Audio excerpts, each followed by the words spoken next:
Welcome to Penrose Learning, where we make understanding easy. You'll begin by preparing the device so the sign-in works smoothly. Open Settings and check Software Update to install the latest iOS. This avoids compatibility issues. Once done, connect to a reliable Wi-Fi network and plug the iPhone into power if the battery is low, because large sinks need stability.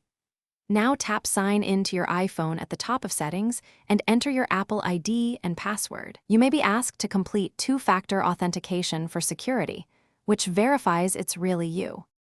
Next, you control what iCloud stores and how it syncs across your devices.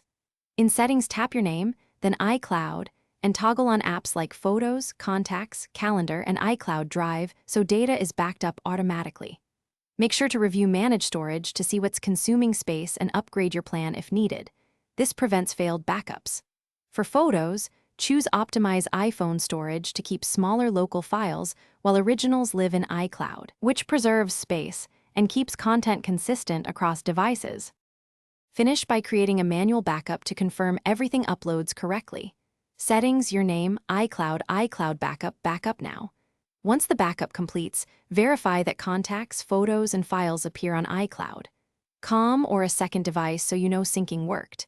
If something stalls, sign out of iCloud and sign back in, then reboot the iPhone. This refreshes tokens and connections.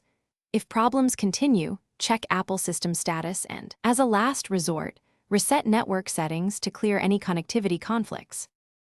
Thanks for watching. If this was helpful, leave a like and consider subscribing. See you next time.